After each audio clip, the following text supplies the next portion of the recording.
Amém.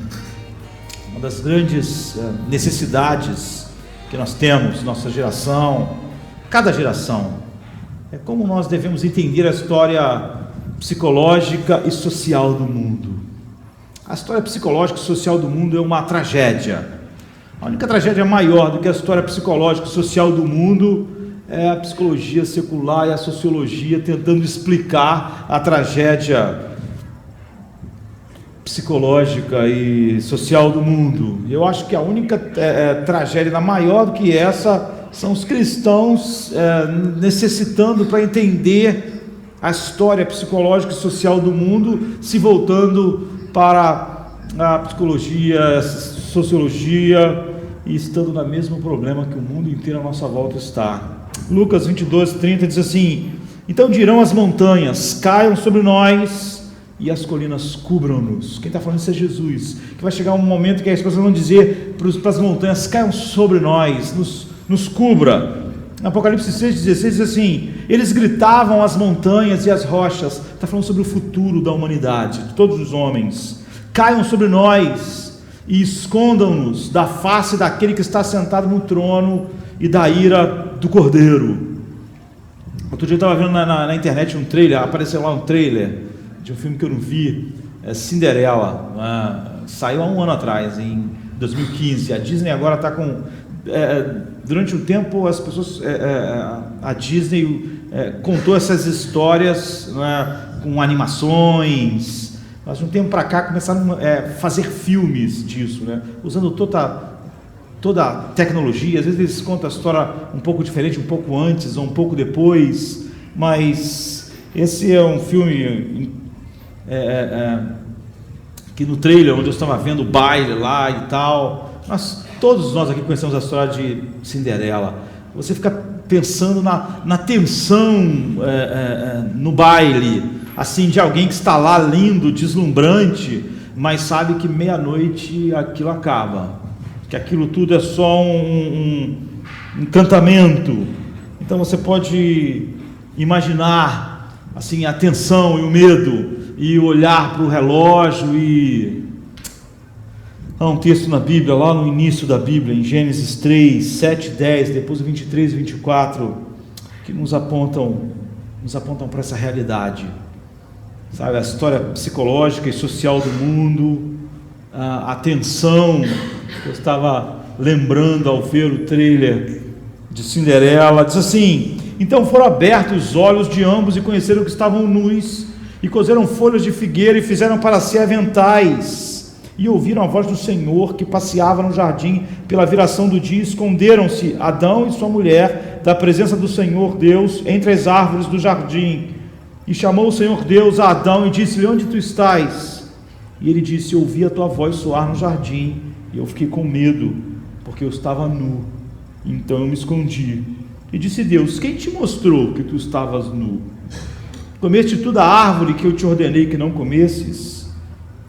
Depois o versículo 23 e 24 diz: o Senhor Deus, pois, os lançou fora do jardim do Éden para lavrar a terra de que fora tomado.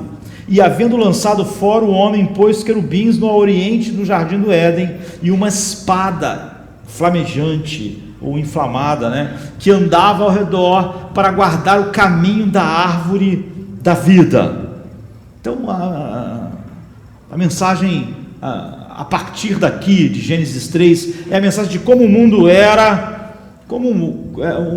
sem doença, sem morte, sem medo, sem ansiedade, sem tristeza, sem sofrimento, sem violência, sem conflito, e como nós explodimos tudo isso, como nós destruímos tudo isso, e como a sociedade, o mundo à nossa volta não é algo desconectado daquilo que é mais profundo no ser humano, não é algo externo esses problemas. Então a história psicológica e social do mundo, elas estão assim ligadas profundamente ao coração do homem, porque tudo que você vê no mundo, tudo que você vê na sociedade, é só um retrato do coração de cada pessoa que habita na nossa cidade, em todas as cidades e no mundo todo. E aqui você vê Deus chegando no lugar. Sabe quando uma bomba explode no lugar? Quando, sabe, a bomba de Hiroshima caiu, aquela destruição. Quando algum louco desse terrorista explode uma bomba, quando há uma grande explosão, então Deus está chegando no lugar da explosão, no lugar da destruição. É interessante nós pensarmos que quando isso aconteceu, Deus não veio imediatamente. Deus sempre, na variação do dia, vinha para ter um momento de comunhão com Adão e Eva. E ele não veio assim que eles pecaram. Deus esperou. Deus tem essa paciência incrível. Ele não de repente surgiu na mesma hora, no mesmo horário, no mesmo momento que ele sempre vinha, foi no momento que ele veio. E ele não chegou mostrando as recriminações. Deus entrou ali nos destroços daquela explosão e ele fez uma pergunta: onde estais? Deus faz 3 perguntas e elas são todas maravilhosas. E nós sabemos, é óbvio, que Deus só está fazendo essas perguntas por uma razão, e a razão não é, na maioria das vezes, a razão pela qual a gente faz perguntas. Ele tem todas as respostas, Deus sabe todas as coisas. Então por que está fazendo isso? Porque Deus é aquilo que a Bíblia chama de um maravilhoso conselheiro, sabe? Às vezes ele chega para nós assim com perguntas, e essas perguntas, se nós compreendermos elas, se nós conseguirmos enxergar a vida através delas, se nós recebermos essas respostas e tivermos a verdade sobre elas, e se nós admitirmos, não ficarmos em negação sobre a realidade delas, então tudo é curado. Então o que significa ser salvo vai ficar evidente para nós. O que significa ser resgatado, redimido, ser inteiro. Então Deus sabe a verdade, Ele vai fazer essas perguntas. A primeira pergunta é: onde estais? Depois a gente viu, Ele disse: quem disse que você estava nu? Então depois Ele pergunta: eu não disse para você, você já comeu da árvore que eu lhe disse para não comer? Então é um método maravilhoso de conselheiro, do conselheiro mais sábio que existe, né? Deus. E nós não podemos falar sobre essas 3 perguntas, nós queremos falar sobre a do meio, a pergunta assim: quem disse que você estava nu? A compreensão de toda a história psicológica e social do mundo está aqui. As outras perguntas são maravilhosas, mas elas têm que ser faladas num outro momento. Você entende se você tiver a resposta disso. Então, se nós pegarmos essa pergunta, quem disse a você que você estava nu, e dividirmos isso em 3 partes, né? Qual é o problema essencial da nudez que fez Adão se esconder? As soluções humanas para esse drama e a solução de Deus. Então é óbvio que Deus faz essa pergunta: quem disse que você estava nu? Por causa de algo que Adão já tinha falado, que era totalmente inadequado. Porque quando Deus chega, Ele faz uma pergunta: onde estais? Essa é a pergunta, não é? A resposta é: bem, eu estou aqui atrás da árvore, eu estou escondido, eu escondi. Por que ele estava escondido? É óbvio que ele tinha que ter uma explicação. Sempre na viração do dia, Deus via ter comunhão ali com eles. Então ele tinha que explicar a Deus porque ele estava fugindo, porque ele estava se escondendo. Eu também tenho que explicar, você também. Todos os homens vão ter que explicar. Como Paulo diz, não há quem busque Deus, mas todos os homens vão ter que explicar porque fogem de Deus. E essa confrontação aqui não é só para Adão, é para todos os homens. Você tem que explicar, eu também, porque estamos fugindo de Deus. E nós queremos olhar isso sozinho, né? O porquê todas as implicações disso. Mas Adão respondeu. Ele respondeu: porque eu estou nu. Essa é a razão pela qual eu me escondi. Então vem essa pergunta de Deus: quem te disse que você estava nu? Não é? Porque a resposta não era adequada. Não é? Adão tinha que dar uma resposta porque ele estava escondido, mas a resposta que ele deu não era adequada, porque ele disse que eu escondi porque eu estava nu. Mas quantas vezes Deus tinha estado com Adão em comunhão na viração do dia? Quantas vezes? Nós não sabemos, mas pode ter sido durante muito e muito tempo. Todos os dias aquilo acontecia.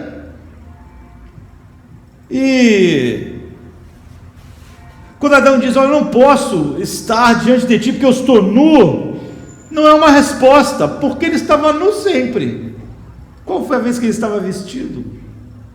Essa era uma resposta totalmente estranha, porque a razão que ele dá para estar escondido era uma razão que sempre esteve lá. Ele sempre esteve nu. No final do capítulo 2, no verso 25, a Bíblia diz assim: e ambos estavam nus, o homem e a sua mulher, mas eles não se envergonhavam. Então Adão não estava dando uma boa resposta, porque ele sempre esteve nu. Então, quando Deus faz a pergunta: quem disse que você estava nu, Adão? O que Deus está falando é o seguinte: o que mudou em você? O que mexeu com você? Algo aconteceu.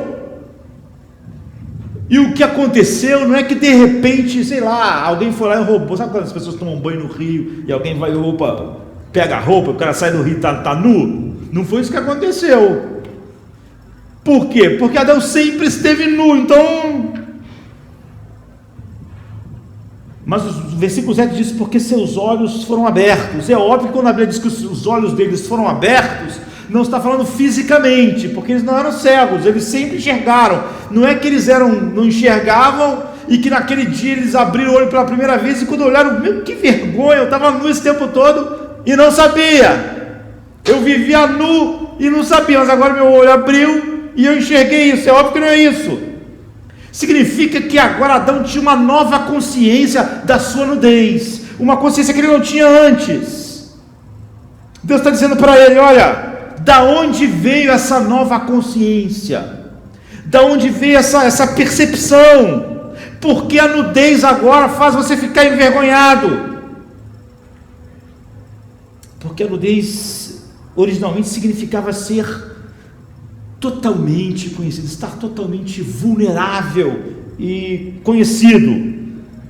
E Adão não tinha problema com essa vulnerabilidade radical. Ou seja, dos olhos de Deus estar sobre ele, e ele está em paz, de ser totalmente vulnerável, sabe, você ser totalmente visto e não está envergonhado. Agora de repente ele se sente vulnerável, ser observado por alguém, ser visto por alguém, sem que essa visão completa seja traumática para ele, ou para mim, ou para você. No momento que Adão desobedeceu Deus, ele percebeu, e ele sentiu uma necessidade enorme, eu diria, de controlar as informações que os outros deviam ter dele. Esse é o drama social e psicológico do homem. Você quer controlar, porque você não quer ser, não pode ser totalmente visto. Então a Bíblia, a nudez está falando a respeito disso, originalmente. É ser totalmente vistos por aqueles olhos que são totalmente santo, santo, santo. Então é mais do que simplesmente uma gaveta de roupas. Se você, por exemplo, está andando com alguém num lugar e escuta tiro, o que acontece? Ou vê alguém ser baleado, tiro de algum lugar, as pessoas dizem o quê? Se proteja, se cubra. Por quê? Porque alguém que está te vendo e está atirando, né? Não está sendo visto por você, você não tem a menor ideia de quem está atirando, da onde o tiro está vindo, quem é o atirador. Isso é um dos horrores mesmo da guerra. Tem um filme agora que é baseado numa história real, o Sniper americano. Os snipers são os horrores da guerra. Ninguém sabe, eles atiram a 2 km de distância, 1.000 metros de distância, 2.000. Ninguém tem a menor ideia, no meio daquelas cidades destruídas no Oriente Médio, da onde está, em que prédio, em que lugar está alguém atirando. É um horror. Então o que a pessoa diz? Se cubra, se esconda. Por quê? Porque você está sendo visto por alguém, no caso aí, nos olhos do sniper, e você está totalmente vulnerável, porque você sequer sabe aonde aquela pessoa está. Então a nudez está falando sobre todo esse tipo de vulnerabilidade. E quando você é visto por alguém que você não pode ver, então mais vulnerável ainda você está. Então, dependendo do contexto, isso não acontece dessa forma. Por exemplo, quando você está na praia, todo mundo está com roupa de banho, você não se sente mal. Todo mundo está naquele ambiente, ninguém, está todo mundo igual, você está com roupa de banho, todo mundo está com roupa de banho, está todo mundo se vendo de roupa de banho. Mas se você for num jantar e de roupa de banho, você vai começar a se sentir mal, nu, porque você está totalmente inadequado. Ninguém que está com roupa de banho.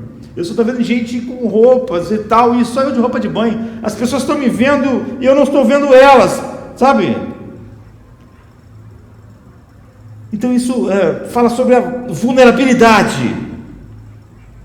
Então inicialmente você vê, Adão não tinha nenhum problema com isso, eles estavam nus, a gente leu, e eles não tinham vergonha.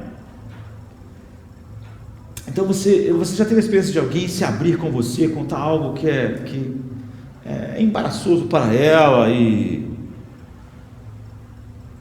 às vezes a pessoa fez um esforço para contar, e você diz, olha, eu admiro de você ter contado isso. Para aquela pessoa essa é uma experiência enorme, porque nós queremos de alguma forma ser conhecidos. Mas o problema é que nós somos feitos de um jeito, fomos criados por Deus de um jeito, que nós queremos ser conhecidos e amados. Adão sabia que ele era conhecido e amado por Deus antes daquele dia, e nós guardamos isso, mas depois do pecado nós sabemos que nós não podemos ser totalmente conhecidos e amados. Nós temos que escolher algo, e nós escolhemos tentar ser amados, e nós só podemos ter um pouco desse desejo realizado nos escondendo a nossa nudez, porque nós sabemos que se nós formos totalmente conhecidos, não podemos ser amados, que essas duas coisas agora não são mais possíveis. Essa é a essência da condição humana. Nós, depois do pecado, e como nós já nascemos pecadores, nós já carregamos isso em nós mesmos. Nós sabemos que só podemos ser amados se não formos conhecidos. O que aconteceu que assim que o homem pecou, desobedeceu a Deus, a vulnerabilidade, que era maravilhosa, está totalmente vulnerável aos olhos de Deus e todos os olhos, se tornou um problema para nós. E a nudez se tornou uma sensação inaceitável, totalmente incômoda. Sabe quando alguém te vê fazendo algo que você queria controlar? Então você está tratando alguém mal, assim, sabe? Você está, alguém que trabalha contigo, alguém que trabalha na sua casa, alguém está tratando mal, você está sendo meio mesquinho, assim, você está falando uma coisa assim com alguém. Aí de repente você olha na porta e uma outra pessoa estava vendo você fazer isso. Você se sente totalmente... Você não queria que a informação daquela sua mesquinhez chegasse a outra pessoa. Você não estava sentindo nada quando estava fazendo aquilo. Tu estava falando coisas duras, tu estava falando coisas que machucam, mas outras pessoas não acham que você é assim. Mas quando você estava fazendo aquilo, você não percebeu que tinha alguém que chegou e parou na porta e ficou vendo a cena. E quando você percebe que estava sendo visto, você se sente nu. Essa pessoa agora tem uma informação sobre mim que eu queria controlar. Não queria que as pessoas soubessem a respeito disso. Ou seja, você perdeu o controle da informação de suas falhas, a sua fraqueza, da sua feiura, de algo que é óbvio, você sabe que quem viu não vai te admirar. Você quer ser amado, o homem nasceu criado por Deus para ser conhecido e amado. Ele sabe que se ele é totalmente conhecido, ele não pode ser amado. Você sabe que aquela pessoa que viu, agora tem um conceito de você que você não gostaria que ela tivesse. Você perdeu esse controle, você então se sente nu. Então é isso que a Bíblia está falando. Nudez da Bíblia é ser vulnerável. Você sente incapacidade de controlar o conhecimento das pessoas sobre as suas fraquezas, sobre o seu caráter, parte do seu caráter inaceitável.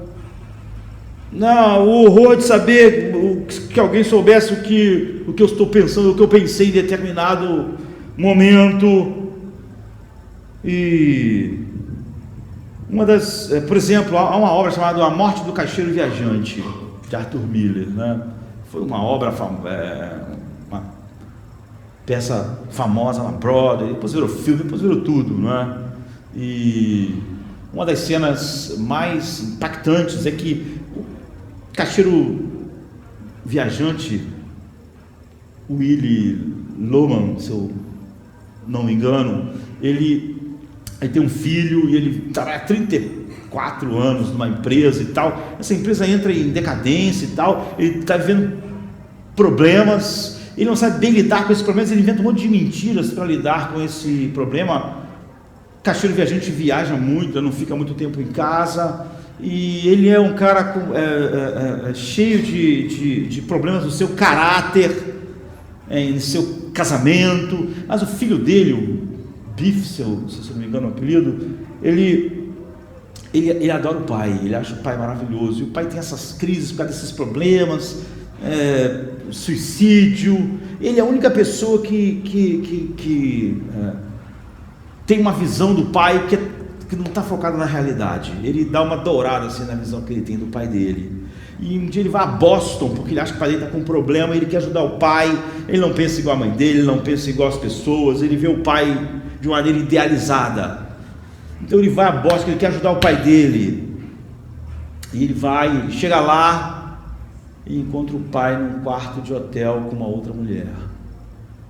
E ele descobre então que durante todos esses anos que o pai dele viajava, o pai dele estava sempre com outras mulheres, sabe? Toda aquela fachada de respeitabilidade, de uma vida íntegra, todas aquelas coisas que o filho admirava no pai, são quebradas. E a cena é exatamente essa: ele abre a porta, vê o pai com outra mulher, e ele não diz nada.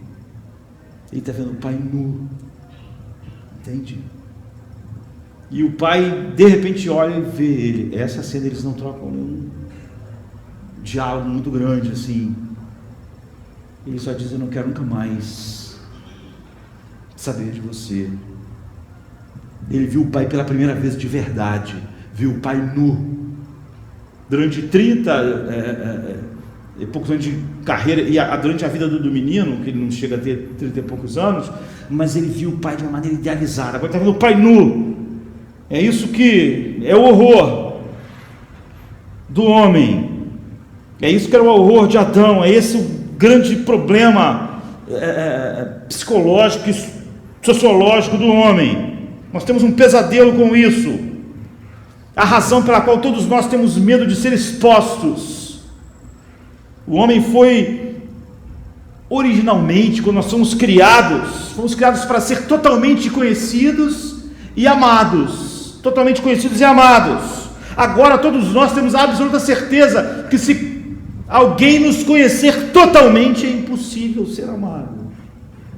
Isso é meio mente, assim, que não tem nada a ver com uma visão mais aguda sobre absolutamente nada, como Caetano Veloso vai dizer que de perto ninguém é normal, quando a pessoa é vista mesmo, assim, diretamente.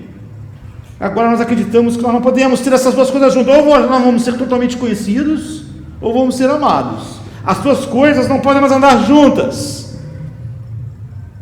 E se alguém realmente conseguir olhar por baixo de todos os princípios, vamos descobrir que nós não vivemos nem segundo os nossos próprios princípios, ou seja, que aquilo que nós condenamos nos outros, nós fazemos, que nós achamos algo totalmente mesquinho e horrível nas outras pessoas, então nós também sentimos aquilo, nós também temos aquilo, que nós damos valores a coisas mesquinhas. Nós não queremos que as pessoas descubram que nós damos valores a coisas mesquinhas, que tem coisa que nos deixa morrendo de ódio, de vergonha, de achando a vida horrível, e aquilo é totalmente mesquinho. Que nós ficamos deprimidos por coisas que nós somos infelizes às vezes por essas coisas pequenas, que somos um amontoado de fraquezas. Só Gênesis 3 explica essa realidade de todo homem, assim, psicológica e social, porque nós precisamos desesperadamente controlar o que todas as pessoas pensam de nós, ou pelo menos o que elas conhecem de nós, e nós precisamos esconder isso até de nós mesmos. Nós vamos fazer um esforço. Gênesis 3 diz que a razão pela qual nós sentimos essa sensação em relação à nudez, e porque nós nos sentimos assim, nós temos que controlar isso, faz com que o mundo e cada um de nós internamente seja o que é. E a Bíblia diz que lá no fundo todos os homens são assim, sentem essas angústias, esses medos, essa sensação de não ser adequado, de indignidade, que faz eu ter que esconder. É porque lá no fundo, todos nós sabemos, cada um que está aqui hoje, nesta noite, todos os homens em todos os lugares, que lá fora, em algum lugar, existem dois olhos olhando para nós, e esses olhos são puros, são verdadeiros, são totalmente honestos, são totalmente imparciais, são totalmente justos, e nós não somos capazes de enfrentá-lo. Nós temos que nos esconder, como Adão. E se não existissem esses olhos, nada tem significado. Ou seja, se não tem olhos realmente justos, que veem tudo, e que um dia vão colocar tudo em pratos limpos, fazer justiça, como mesmo um agnóstico, que é o maior filósofo de todos os tempos, Immanuel Kant, diz o quê? Se não existisse, não tem base para a ética. E nós vamos ver toda uma obra dele a respeito disso. Mas ao mesmo tempo, da mesma maneira que se não houver esses olhos, não há base para a ética, nem significado para a vida, nenhum de nós pode enfrentar esses olhos. O livro de Hebreus diz assim em Hebreus 4,13: nada em toda a criação está oculto aos olhos de Deus, tudo está descoberto e exposto diante dos olhos daquele a quem nós devemos de prestar contas. Então, você vê, Adão e Eva não perderam as suas roupas físicas. Eles nunca tiveram roupas físicas, eles sempre estiveram nus, mas eles perderam alguma coisa. Eles perderam o quê? A sua justiça, eles perderam a sua aceitabilidade, eles perderam a sua grandeza, eles perderam a sua glória, eles perderam a sua pureza. Por isso que Romanos 13:3 diz: porque todos pecaram e destituídos são da glória de Deus. Foi isso que foi perdido naquele dia. E era exatamente essa glória, essa perfeição, essa pureza, que fazia eles estarem nus, totalmente vulneráveis diante dos olhos puros, e estarem em paz. Fazia todos aqueles momentos serem momentos de gozo e não de horror. É por isso que eles estavam nus e não estavam na defensiva. Eles podiam ficar totalmente vulneráveis diante dos olhos de Deus. Eles podiam ser totalmente conhecidos, não havia nada para ser escondido, não havia essa sensação de não ser adequado. Então houve uma sensação de perda, é isso que os seus olhos abriram. Eles perderam suas roupas reais, não simplesmente roupas, sua pureza, sua aceitabilidade, sua justiça, e eles sentiam-se totalmente inadequados, pequenos, não podiam mais ser conhecidos. Ser conhecido e ser visto era totalmente horrível. Você não vê isso na sua própria vida? Se você não enxerga isso, aquela sensação de inaceitabilidade, de não ser adequado. Alguns cientistas podem dizer que você é só um saco de produtos químicos, que a diferença entre você e o cocô da vaca não é nenhum. Você é adubo, você é fertilizante, só é mais um pouco mais complexo, um pouco mais complicado, um pouco mais sofisticado, mas é o que você é. Mas todos nós sabemos que não é verdade. Eles e todos nós. Você sabe que não é só um saco de fertilizante extremamente sofisticado.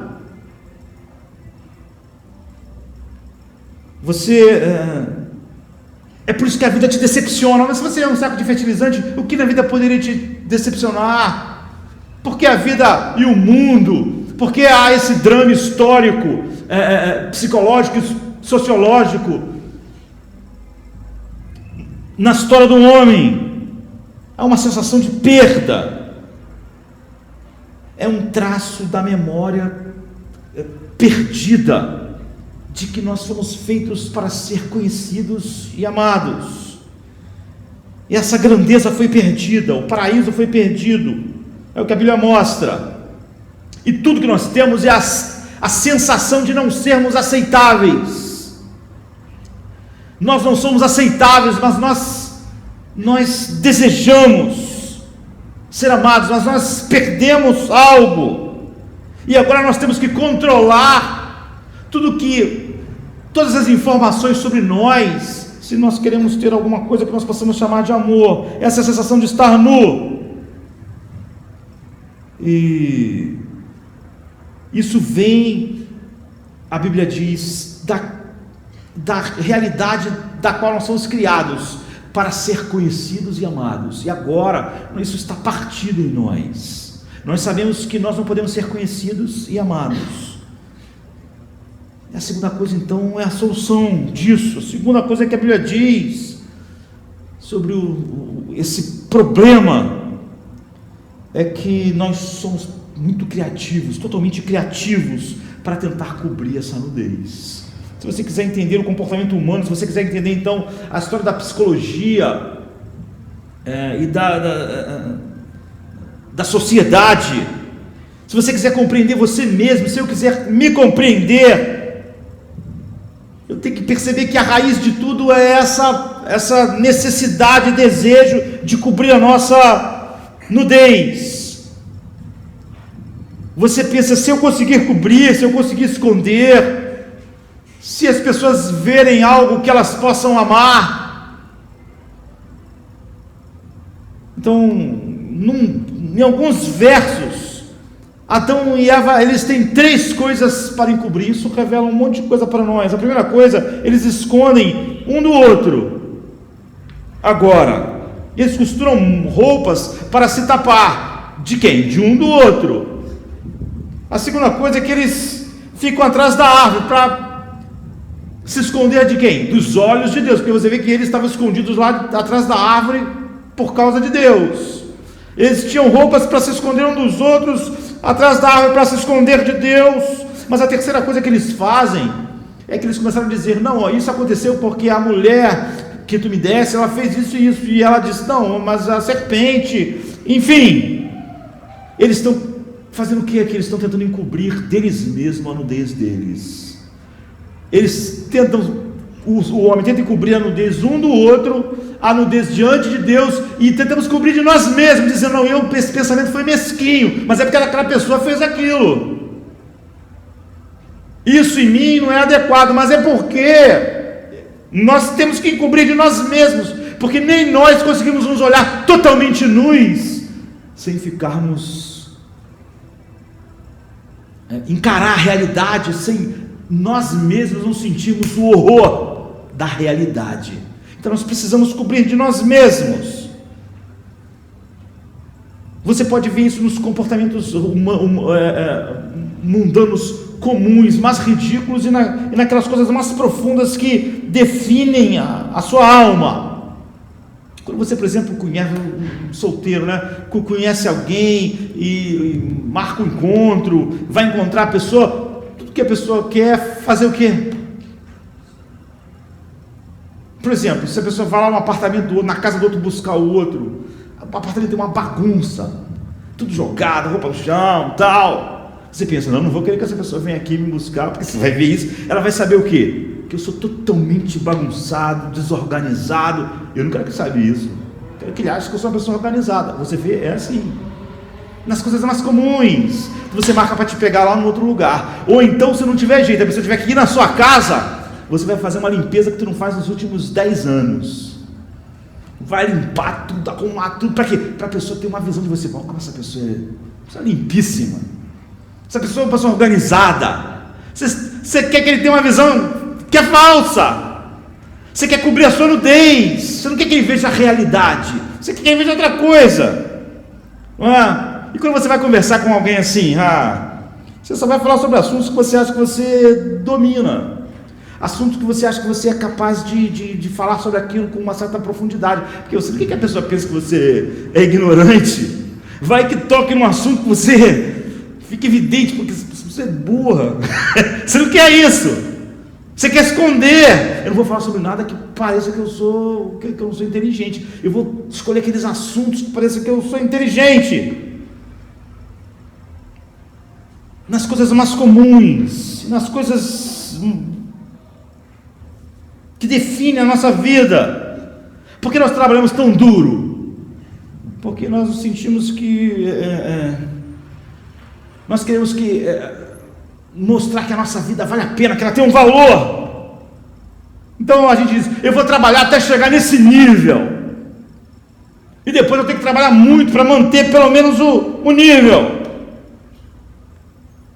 Porque há pessoas que vivem querendo consertar o mundo, ajudar o mundo inteiro, consertar o mundo inteiro, demoram a perceber que o mundo não vai ser consertado, mas ele quer consertar o mundo, transformar tudo, e está realmente acreditando de certa forma que quando ele sai do mundo, o mundo vai ter sido consertado em parte por causa dele. Por que você acha que algumas pessoas são totalmente fechadas? Você nunca vê ela de maneira espontânea. Porque algumas pessoas vivem com raiva de certos grupos. Por exemplo, ativista político.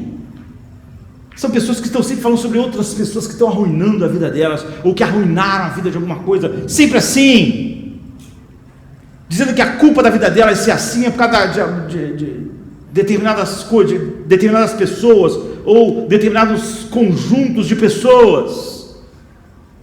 Minha mãe fez isso, meu pai fez isso, essas pessoas arruinaram a minha vida é assim porque há 500 anos atrás, algumas pessoas escravizaram meus antepassados. É assim. Por que tão amargo? O que essas pessoas estão fazendo? Porque algumas pessoas têm que ser absolutamente atraentes para o sexo oposto. Como se veste, como se arruma, como faz tudo. Tem que ser. Porque alguns de nós são perfeccionistas, enfim.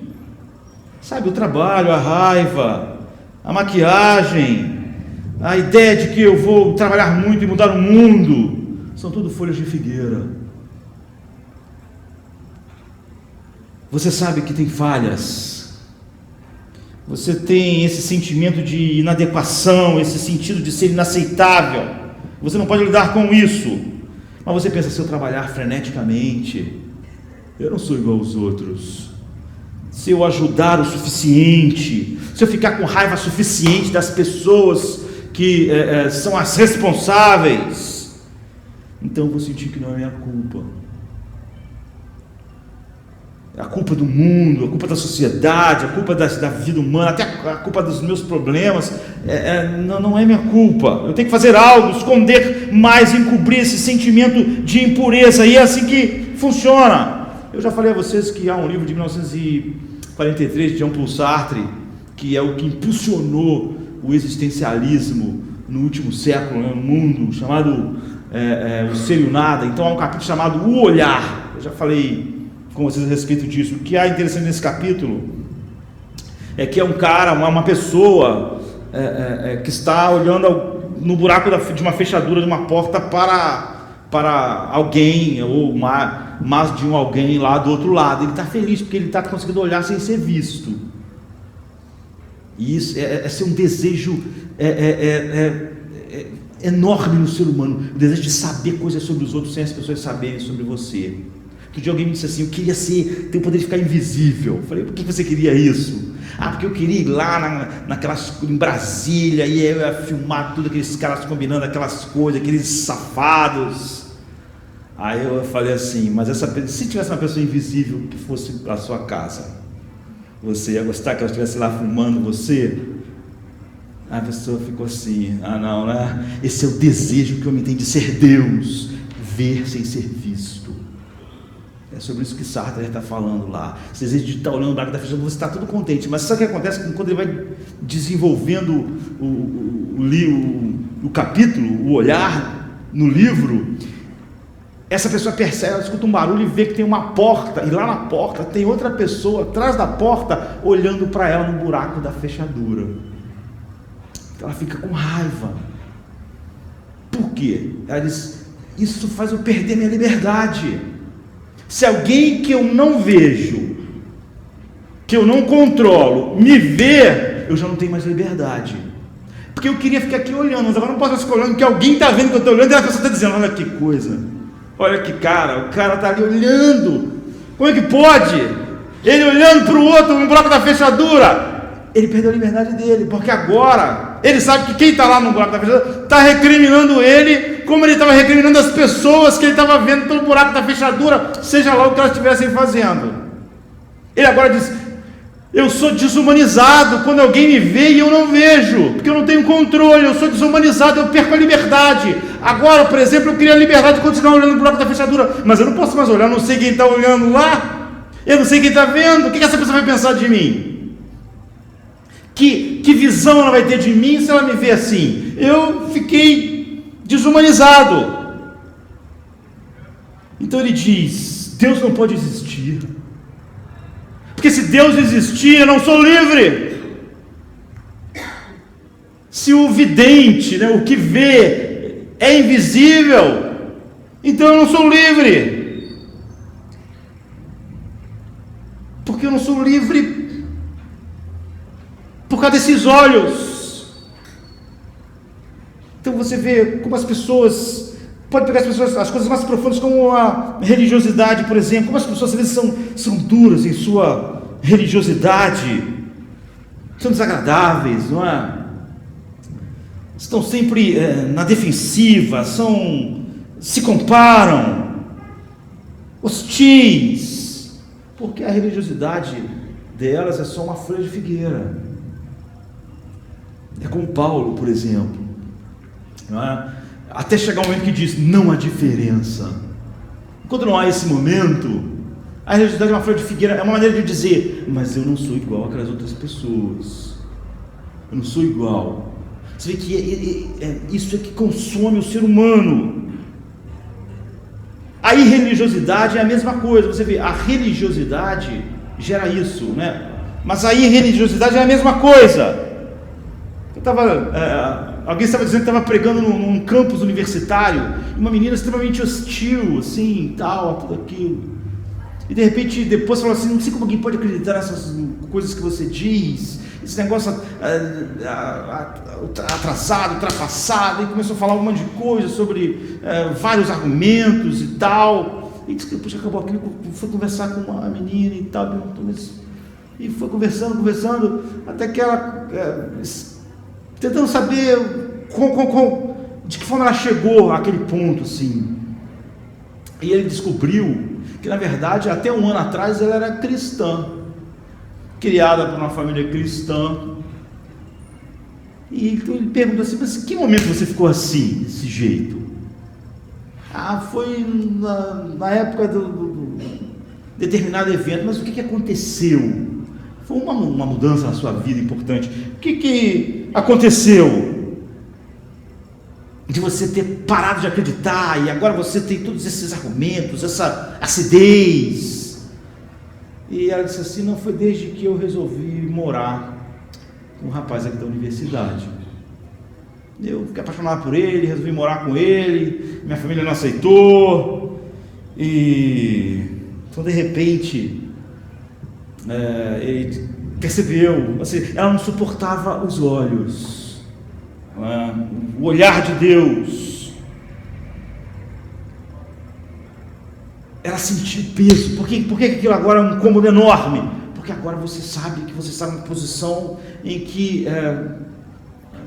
você sabe que não é defensável. A única maneira é destruir os olhos. É o que Sartre falou. Então você vê a irreligião e a religiosidade está na mesma coisa.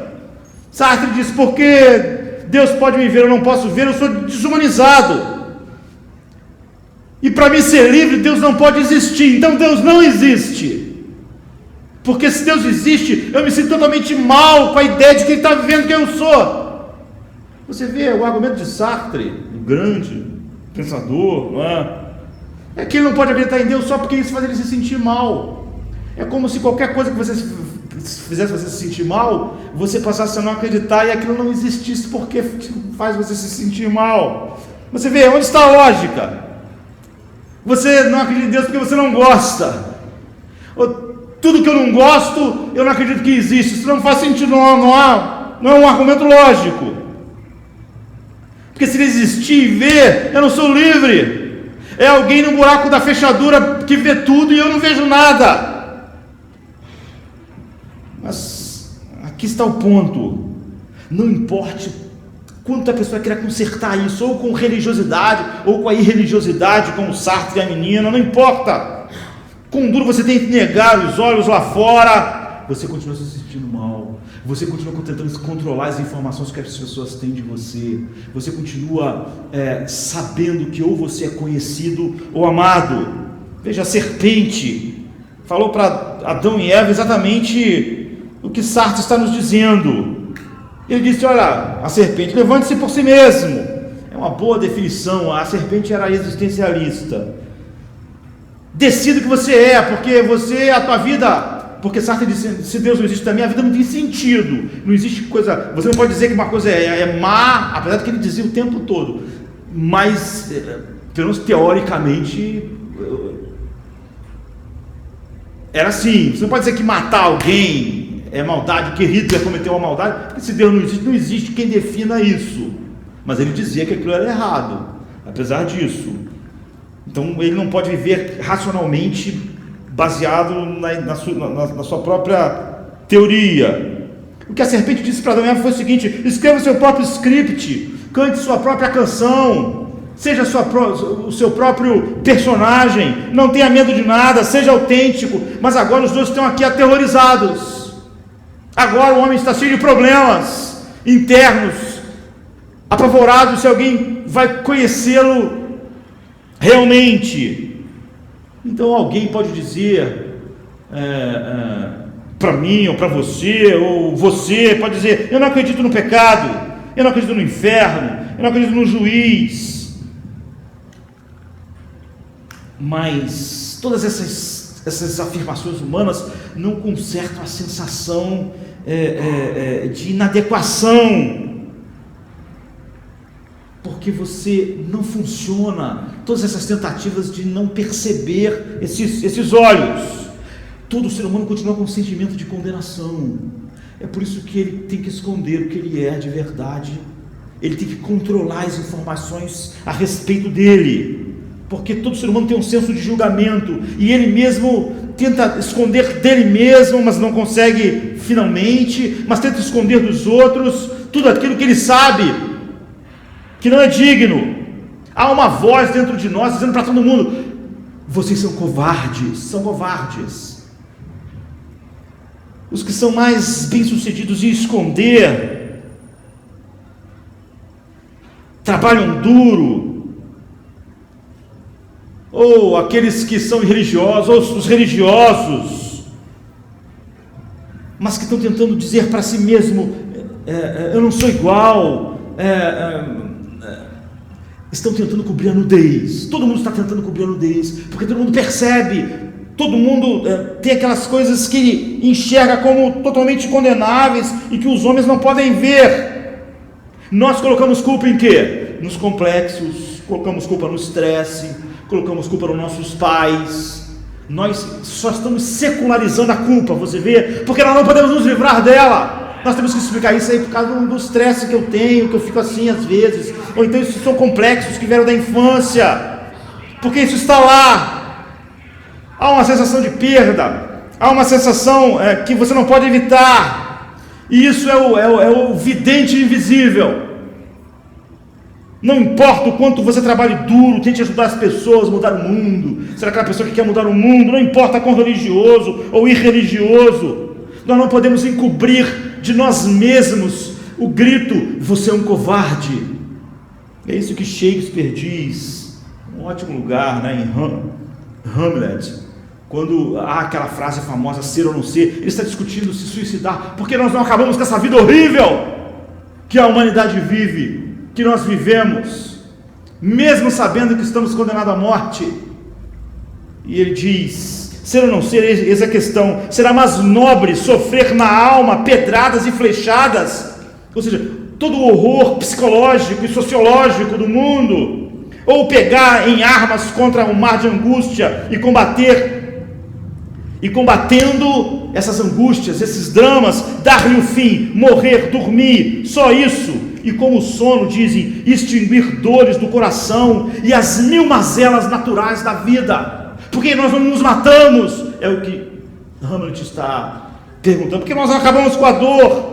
Ardentemente desejável dormir, morrer, dormir, talvez sonhar. Aí está o obstáculo. Os sonhos que hão de vir no sono da morte, quando tivermos escapado ao tumulto vital da vida, nos obrigam a hesitar. E é uma reflexão: por que nós suportamos uma desventura tão longa? Pois quem suportaria o açoite e os insultos do mundo como o nosso, a afronta do opressor, o desdém do orgulhoso, a miséria dos nossos sentimentos, a miséria da sociedade, senão porque o terror de alguma coisa após a morte? Ele está dizendo: é por isso que nós suportamos, por causa do terror que nós pensamos depois da morte. O país não descoberto, de cujos confins jamais nenhum viajante voltou. Isso confunde a nossa vontade, nos faz preferir suportar todos esses males que nós já conhecemos, a fugirmos para outros males que nós desconhecemos.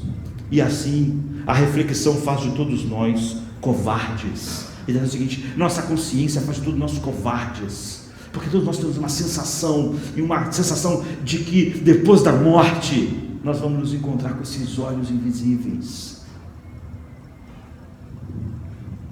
E quer dizer, eu poderia me matar, mas veja, eu sinto que há mais em mim do que simplesmente fertilizante. Eu tenho medo de me matar e o vidente invisível lá fora, ter que encontrar com ele, não importa o quanto você tenta se afastar, trabalhar duro. O ser humano nunca perde essa sensação de nudez, que ele tenta controlar dos outros, tenta controlar de si mesmo.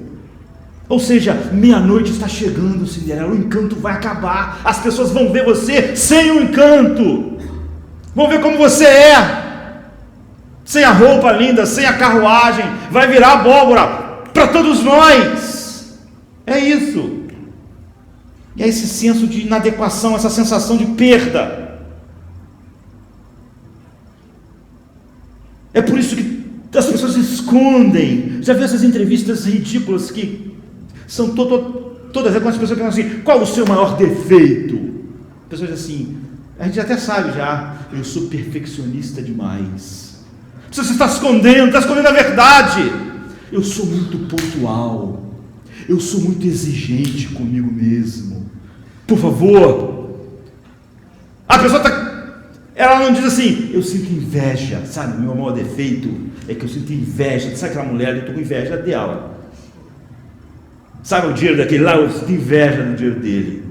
Por quê? Porque eu sei que essa informação vai fazer o outro ter um conceito baixo de mim, vai me amar menos. Essas informações têm que ser escondidas. Até o meu defeito tem que ser algo louvável. Meu defeito é que eu sou pontual. O cara vai pensar: pô, que cara, esse cara, tá vendo? Esse é o defeito dele, imagina as virtudes desse cara. Não é? O ser humano está escondendo sua nudez. Escondendo a sua nudez é inexorável. Porque ele não pode escapar disso. Qual é a solução para isso? Nos minutos finais, você não pode cobrir-se. Você já esteve numa situação em que alguém teve a chance de te expor em uma coisa embaraçosa e essa pessoa não fez isso? Não, vem cá, sabe? Você mostrou mais do que devia, a pessoa descobriu mais do que você gostaria. E a pessoa diz: não, vou respeitar você, não vou ajudar você. Que sensação! Nós precisamos desesperadamente de alguém que nos cubra, porque nós não podemos nos cobrir. Sabe, Noé, nu lá, o filho dele pegou a roupa, foi assim, sem olhar o pai, cobriu ele. Nós precisamos disso. Quando a gente tem filho pequeno, né? Depois eles crescem, ainda bem que mudam quando crescem. Mas filho pequeno é assim, eles vão ao banheiro às vezes 2 horas da manhã. Quando volta do banheiro, vai lá e: pai, me bota na cama. Bota na cama. Por que a criança não vai para a cama? Sai da cama, volta para a cama. Não é? A gente diz para ele: por que você mesmo não deita na cama e se cobre? Ah, mas pai, eu prefiro que você faça isso. Sabe? Nós nunca vamos poder cobrir a nossa nudez. Nós precisamos de alguém que faça isso. E quando a gente tenta fazer nós mesmos, nós sempre nos movemos no mundo com a insegurança de quem vai esbarrar em algum cristal e todo mundo vai descobrir alguma coisa. Então nós vivemos na defensiva, mal-humorados, irritáveis. Deus diz: só eu posso cobrir os seus pecados. Deus vai por toda a Bíblia fazendo isso. Oséias, por exemplo, a mulher que não tinha nenhum valor, mas que ele tomou como esposa, amando de Deus, ele casou com ela, depois ela vai embora, se prostitui, e ela é levada para o mercado de escravos, está lá nua, sendo vendida, e ele vai lá, paga um preço absurdo, que ele não tinha, para comprá-la de volta, cobre ela e diz: não vou te levar para casa, eu vou cobrir a sua nudez, vou cobrir a sua vergonha. Deus diz: é isso que eu faço com quem eu salvo. O livro de Ezequiel, por exemplo, diz: vocês, todos aqueles que Deus salvou soberanamente, são como um bebê pequeno jogado num campo, com o seu cordão umbilical e sujo de sangue ainda. Foi assim que eu peguei vocês, no meio da nudez de vocês. Nós podemos entender muito o que Ezequiel está dizendo, né? A figura que ele está usando. Por exemplo, arqueólogos acharam há pouco tempo atrás uma carta de um empresário romano para sua esposa. A carta é datada do primeiro século, ou seja, da época de Cristo. E a carta diz o seguinte: a mulher dele está grávida, ele viaja, fazendo negócio. Então essas viagens são longas naquela época. A carta é assim que os arqueólogos acharam: eu espero que a gravidez esteja indo bem. Você provavelmente vai ter a criança antes de eu chegar em casa. Espero que tudo esteja bem com você. Não se esqueça, se for menina, jogue fora. Não é chocante? É uma carta de marido para sua esposa. Você está grávida, se for menina, jogue fora. Isso era típico antes do cristianismo chegar no mundo. Está sendo típico de novo. Hillary Clinton, mulher que provavelmente pode se tornar presidente da maior nação americana, ela disse para câmeras de vídeo que uma criança pode ser morta até sim um momento antes de nascer, porque antes de nascer não tem direitos humanos. Você pensa que isso é novo? Isso é que o mundo era antes do cristianismo chegar aqui. É assim que era a cultura greco-romana. Isso não tem nada de moderno. Isso é o horror que o ser humano é, totalmente sem Deus. É inacreditável que cristãos... Eu estava dizendo, eu imagino, eu queria ver, na verdade, um cristão chegar diante dos olhos de Cristo e dizer: eu votei num político que defendia o aborto, e eu votei nesse político porque eu achei que tinha outros assuntos mais importantes que esse que ele defendia, meu salário, sei lá o quê, mas eu achava que era mais importante do que o assassinato de uma criança, então eu votei nele. É inacreditável. E não imagino como alguém vai poder dizer isso olhando para Cristo. Havia apenas nenhuma razão nessa carta aqui para jogar o bebê fora, a não ser que ela era uma menina. É sobre isso que Ezequiel 16 está dizendo. E a Bíblia diz assim: e quando ao teu nascimento, no versículo 16, a partir do 4, e quando ao teu nascimento, no dia em que nasceste, não foi coberto, não foi cortado o seu umbigo, nem foste lavada com água para te limpar, nem tampouco foste esfregada com sal, nem envolta em faixas, não se apiedou de ti olho algum para te fazer alguma coisa, disto compadecendo-se de ti, antes foste jogada fora no campo, pelo nojo da tua pessoa, no dia que tu nascestes. Era porque era comum isso que os arqueólogos acharam: joga fora. Deus está dizendo assim: você no dia que nasceu foi jogado fora com o seu cordão umbilical, sujo de sangue, não foi tratado com dignidade, e eu passando junto de ti, eu te vi a revolver-te no teu sangue, e disse-te: ainda que esteja no teu sangue, vive. Sim, eu te disse: ainda que esteja no teu sangue, vive. Deus está dizendo: é assim que eu salvei homens. Esse é o retrato. Eu te fiz multiplicar como um renovo do campo, e cresceste, e te engrandeceste, e chegaste a grande formosura, avultaram-se os seios, e cresceu o teu cabelo, mas estavas nua e descoberta, e passando eu junto de ti, vi-te, eis que o teu tempo era tempo de amores, estendi sobre ti a aba do meu manto, e eu cobri a tua nudez.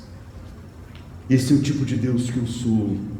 Isaías 61 diz assim: eu me regozijo muito no Senhor, pois Ele me vestiu com vestes de salvação e me cobriu com o manto de justiça. Você vê a serpente, ela diz: olha, não deixe que Deus coloque suas garras em você, porque se você está nu, Ele irá expô-lo, Ele vai te usar. Essa é mentira para Adão. Ele não tem o seu melhor interesse no coração, não. Mas Deus está dizendo de Adão: sai de trás da árvore, saia nu, saia sem cobertura nenhuma, porque essa é a verdade sobre você, essa é a única verdade sobre você, e essa é a única maneira agora. Sai de trás de todas as coberturas. Quem é salvo é levado a admitir: porque em mim não há nenhum bem, não há nada bom. É por isso que Paulo, quando vai descrever o que é a salvação em Romanos 4:7, ele fala sobre o que é ser salvo. Ele diz: bem-aventurado aquele cujas maldades são perdoadas e cujos pecados são cobertos. Bem-aventurado é o homem a quem o Senhor não imputa o pecado. Romanos 4, 7 e 8. O que é o seguinte: quando nós chegamos a Deus através de Cristo, significa que os únicos olhos que importam, diz, o teu pecado foi coberto, eu não vejo mais, eu nunca mais vou vê-los. E alguém pode dizer, mas isso é ruim, porque normalmente é isso que o mundo diz: eu quero ser aceito como eu sou. Isso é péssimo, não é? Você vai aceitar o Hitler como ele é, os políticos lá que estão desfalcando como eles são, todo mundo aceitar todo mundo como é. Isso é horrível. Só mostra que quem aceita é tão corrompido contra quem é aceito. Isso é totalmente diferente. Você vê a palavra usada aqui: bem-aventurado cujos pecados são cobertos, bem-aventurado um homem a quem o Senhor não imputa o pecado. Essa palavra lá no original e aqui também é uma palavra que veio da contabilidade. Não significa eu não me importo, varrer a sujeira para debaixo do tapete. Significa assim, sabe, eu paguei, eu estou no restaurante caro, como. Quando eu vou pagar, o garçom diz: sabe aquela pessoa daquela mesa lá? Ele disse para imputar a conta para ele. Ele vai pagar, você não precisa pagar. Você pode ir embora. Ele vai pagar. É isso, imputa. Ou seja, Deus vai cobrar de Jesus. Ele não vai aceitar alguém como ela é. Ele vai aceitar apesar do que ela é, porque Ele deu aquela pessoa a Cristo e Ele foi imputado a Ele aquela culpa. O último verso de Gênesis 3, 23, 24, a gente leu no início, diz assim: o Senhor Deus, pois, o lançou fora do jardim do Éden para lavrar a terra que fora tomada, e havendo lançado fora o homem, pôs querubins ao oriente do jardim do Éden, e uma espada inflamada que andava ao redor, para guardar o caminho da árvore da vida. Nunca mais nenhum de nós, nenhum pecador pode voltar para a árvore da vida, para a vida eterna, porque há uma espada, não há como passar, a não ser despedaçado pela espada. Qualquer um que te levasse de volta para dar-lhe vida, tem que passar pela espada. Por quê? Porque essa é a pena da desobediência, ser cortado pela espada da justiça. A Bíblia nos fala sobre Jesus, o Messias, que ele foi cortado da terra dos viventes. Jesus, sabe aquela espada que está impedindo o homem de voltar para a árvore da vida? Então, Jesus foi em direção à espada, é isso. E a espada o partiu, no lugar daqueles que foram dados a eles. Que um cristão, alguém só é cristão se ele sabe que tudo que ele é tão somente por causa daquilo que Cristo fez. Quando alguém diz para você assim: você é um cristão, a pessoa diz assim: não, eu tenho tentado levar uma vida, eu tenho tentado levar uma vida comprometida, eu acho que sim, porque eu tenho me esforçado. Isso são folhas de figueira. A pessoa não entendeu o cristianismo, não entendeu o evangelho. Gente assim vai se tornar inexoravelmente essas pessoas arrogantes que se comparam com as outras pessoas e acham: eu estou vivendo uma vida correta, é por isso que eu sou aceito por Deus. Ela nunca vai chegar ao ponto do evangelho, que é aquele ponto onde Paulo diz que não há diferença entre eu e aquela prostituta, não há diferença. Nós estávamos nus, eu tinha um monte de coisa para esconder, para tapar, eu queria que as pessoas me vissem como um fariseu dos fariseus, como um homem. Não há diferença. Enquanto a pessoa está pensando: eu estou tentando ser bom o suficiente, fazendo aquilo que é o suficiente, então eu acho que sim, sou cristão. A pessoa não vê que é folha de figueira, tanto na religiosidade quanto na irreligiosidade. Quando alguém diz: olha, agora eu sei que eu sou cristão pela maneira com que eu vivo, no máximo essa pessoa se tornou um fariseu. Nós podemos ter um andar digno do evangelho, mas não é aquilo, o andar não nos fez nada. O andar é o resultado do que foi feito, do que aconteceu. Então a diferença entre um moralista, entre um religioso, entre um fariseu, é que essas pessoas podem até se arrepender de alguns pecados, mas o verdadeiro cristão, ele se arrependeu das suas justiças. Ele sabe, todas as minhas justiças eram folhas de figueira, era eu tentando tapar a nudez. Cristão se arrepende dos seus pecados, ele se arrepende da sua justiça, ele se arrepende daquilo que já era chamado de maldade, ele se arrepende daquilo que era chamado de bondade. E ele diz: só Deus pode cobrir a minha injustiça. Só Deus, mas ninguém, mas nada. E ele passa a ser a base da vida. Eu estava certa vez, uma pessoa jovem ainda, disse que vive a vida inteira, uma mulher linda, achando sempre o que lhe dava sensação de valor era o fato de homens se sentirem atraídos por ela. Então estava sempre num romance aqui, outro ali. E depois que ela se converteu, ela sentiu que isso era inadequado, mas essas coisas ainda continuavam de certa forma, depois que ela se tornou cristã. E aí um conselheiro cristão disse para ela assim: você não vê que isso aí é inadequado? A base da sua vida não pode ser essa, a mulher tem mais valor do que isso, você tem que basear seu valor na sua carreira. Tive que dizer para a pessoa: isso não é a mesma coisa, você está trocando uma coisa por outra coisa. É o mesmo lugar. Você quer justificar a sua vida, ter um senso de valor baseado em algo inadequado. E depois ela disse que finalmente ela entendeu o evangelho. Ela disse assim: minha vida mudou porque eu encontrei Colossenses 3, de 1 a 4, diz assim: buscai as coisas do alto, onde Cristo está assentado à direita de Deus. A vossa vida está escondida com Cristo em Deus. Quando Cristo, que é a sua vida, aparecer, então também você vai aparecer com Ele em sua glória. Ela diz: agora, quando eu vejo todas as coisas, finalmente, tanto aquilo que eu achava que sempre tinha que ter alguém encantado comigo, ou a carreira, eu pude dizer para todas essas coisas: você não é a minha vida. Agora eu posso envelhecer e a minha carreira, você não é a minha vida, Cristo é a minha vida. Essa é a minha nova, e é isso que tapa a minha nudez agora. Cristo é minha cobertura. Eu sou livre. Finalmente ela estava livre de verdade.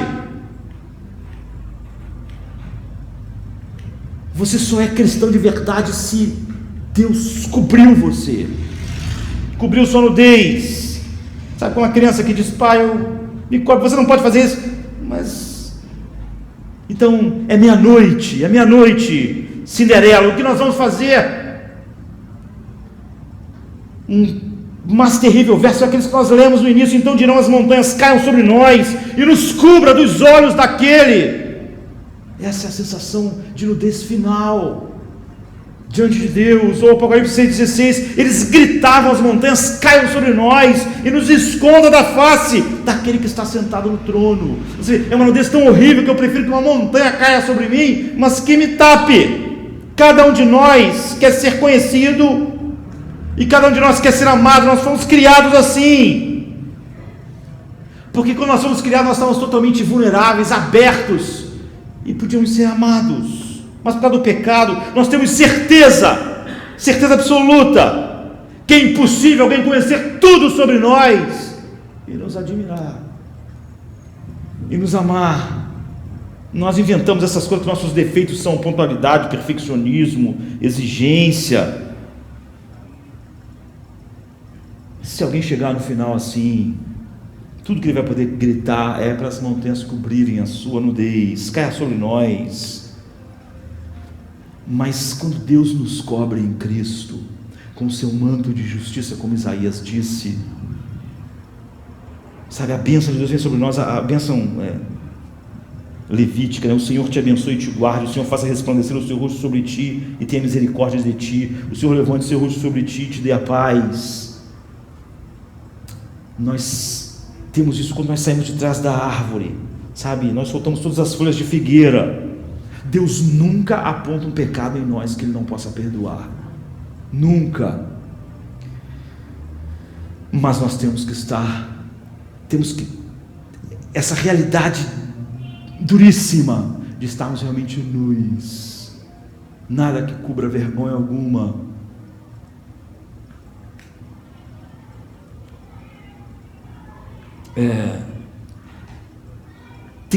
A gente tem que chegar diante de Deus dizendo: Deus, eu estou totalmente nu, só a justiça de Cristo me cobre, nada eu trago em minhas mãos, como diz o hino, só na cruz eu me agarro, só o que Cristo fez pode me salvar. É isso que o solos Christus quer dizer, e é isso que o sola gratias precita. É a coisa mais assustadora. Isso é assustador diante dos homens, mas diante de Deus dizer: não há nenhum bem em mim. Você está nu perante Ele. E quando nós realmente estamos nus perante Ele assim, Ele nos cobre para sempre. Quando o Espírito de Deus nos leva a isso, Ele nos cobre. É por isso que essa pergunta é fundamental. Não é quem disse que você estava nu. Nós temos que pedir a Deus, sabe, para que as pessoas conheçam realmente a verdade do Evangelho. Você vê todo o drama psicológico e social, é por causa dessa nudez. Da onde vem essas tentativas? Olha, estar diante de Deus e dizer: nunca mais eu vou culpar as pessoas por essa nudez. Não vou botar a culpa nos meus complexos, não vou colocar a culpa na minha vida, não vou colocar a culpa no passado, nas pessoas.